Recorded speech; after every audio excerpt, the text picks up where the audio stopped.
చేస్తావు? ఎట్లా చేస్తావు? ఇచ్చిన హామీలు నెరవేర్చకుండా. అందుకే ప్రజా కోర్టులోనూ ఎండగడతాం వీళ్ళను, సుప్రీంకోర్టు దాకా కూడా పోతాం అవసరమైతే. హైకోర్టు ఇవాళ చాలా స్పష్టంగా చెప్పింది. అందుకే మేము అనేదల్లా ఒకటే, కాంగ్రెస్ నాయకులకు కూడా నేను విజ్ఞప్తి చేస్తూ ఉన్నా. కొంతమంది మాట్లాడుతూ ఉన్నారు ఇది మంచిది కాదు అని, కొంతమంది లోపల ఉడుకుపోతూ ఉన్నారు.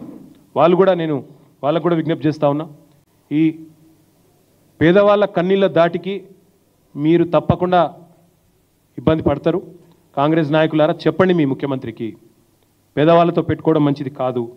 తప్పకుండా ఇవాళ తెలంగాణ ఉద్యమంలో ఈరోజు నిజంగా కరెక్ట్గా సాగరహారం జరిగి 12వ సంవత్సరం, ఈరోజు 12వ వార్షికోత్సవం సాగరహారం. మళ్ళీ మాకు అనుమానం వస్తుంది, మళ్ళీ అట్లాంటి ఉద్యమాలు గిన నిర్మించాల్సిన పరిస్థితి వస్తుందేమో అని. ఎందుకంటే ఒక్క దగ్గరగా చేస్తున్నది దాష్టికాలు. నిన్న చూసినాం సంగారెడ్డిలో డెమోలిషన్ చేస్తే ఆ రాయి వచ్చి, వీడియో వచ్చింది బయటికి, మీరు చూసింటారు. రాయి వచ్చి ఒక హోమ్ గార్డ్ అనుకుంటా ఆయన, పాపం ఆయన తల్లి చచ్చిపోయిండు. చనిపోయినరా లేక చనిపోయినని తెలియదా? క్రిటికల్గా ఉన్నారు, హాస్పిటల్లో ఉన్నారు. అంటే ఈ రకంగా అసలు ప్లానింగ్ లేదు, పద్ధతి లేదు, పాడు లేదు, కూలగొట్టాలన్న ఒక పిచ్చి తప్ప దానివల్ల ఏమొస్తుందో కూడా అర్థం లేదు. ఇంకొక మాట నేను అడుగుతా ఉన్నా, నేను ఒక మున్సిపల్ మినిస్టర్గా పనిచేస్తున్నాను కాబట్టి అడుగుతా ఉన్నా. మూసీలో మేము గతంలో ఎవరిని డిస్టర్బ్ చేయకుండా మా పార్టీకి మేము ఇవన్నీ చేసినాం. బ్యూటిఫికేషన్, సుందరీకరణ అంటే పేదల కడుపు కొట్టకుండా కూడా చేయొచ్చు. మేము చేసి చూపెట్టినాం. నాగోల్ దగ్గర 5 కిలోమీటర్ల పరిధిలో మేము ఇవన్నీ కూడా మీకు ఇస్తాను, తీసుకోవచ్చు. ఒక్కటి కాదు మేము చేసింది, 15 బ్రిడ్జిలు మంజూరు చేశాం మూసీ మీద, 545 కోట్ల రూపాయలతో. అలా కొన్ని నిర్మాణంలో ఉన్నాయి. అక్కడే ఈ రకంగా పేద ప్రజల కోసం మాకు ఆనాడు ఉన్న పరిమితుల్లో, కోవిడ్ తర్వాత ఉన్న ఇబ్బందుల్లో చేయగలిగిన పనులు చేస్తూ పోయినాం. మేమేం చేయకుండా ఉండలేదు, స్టార్ట్ చేసాం బ్యూటిఫికేషన్. కానీ పేదల కడుపు కొట్టలేదు. వాకింగ్ ట్రాక్లు ఏర్పాటు చేసినాం. ఇది మూసీయే, నాగోల్ దగ్గర. ఇవన్నీ గతంలోనే చేసి ఉన్నాం. ఇదేదో నేనేదో ప్రపంచంలో ఎవరూ చేయింది చేస్తాను అన్నట్టు ముఖ్యమంత్రి గారు ఏదైతే పోజులు కొడుతున్నారో, నేను వారికి చెప్పేదల్లా ఒకటే, మీరు చేయాలనుకున్నది, మీరు ఏం చేయాలనుకుంటున్నారో చెప్పండి, స్పష్టంగా చెప్పండి. ఓపెన్ జిమ్లు పెట్టాము, అందులోనే పేపర్లు కూడా రాసినాయి. ఇది నాకు తెలిసి ఇండియన్ ఎక్స్ప్రెస్, తెలంగాణ టుడేనో.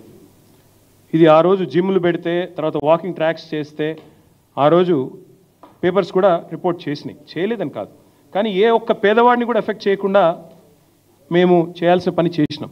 నేను ముఖ్యమంత్రి గారిని అడుగుతా ఉన్నా, మీరు ఒక్క మాట చెప్పండి, స్పష్టంగా చెప్పండి నాకు, అసలు మీరు చేస్తున్నది ఏంటి? మేము ఆల్రెడీ ఎస్టీపీలు మొత్తం మేము పూర్తి చేసినాం.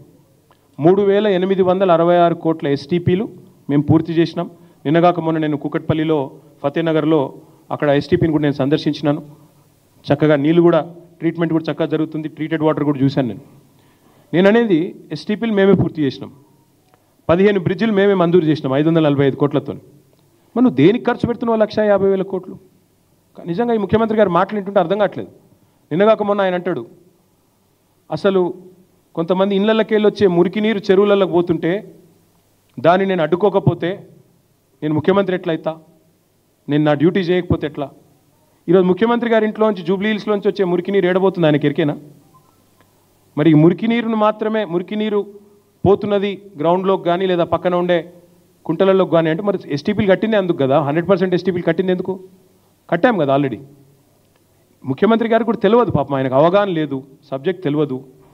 ఈ డ్రైనేజ్ వ్యవస్థ అంతా ఎక్కడెక్కడైతే ఇండివిజువల్ హౌసెస్కి అయితే ఎస్టీపీలు ఉండవు కదా, గేటెడ్ కమ్యూనిటీస్కి ఉంటాయి, అపార్ట్మెంట్ కాంప్లెక్స్లకు ఉంటాయి, లేదా ప్రభుత్వం కట్టినంటే నాలాల మీద మనం కట్టిన కాడ ఉంటాయి.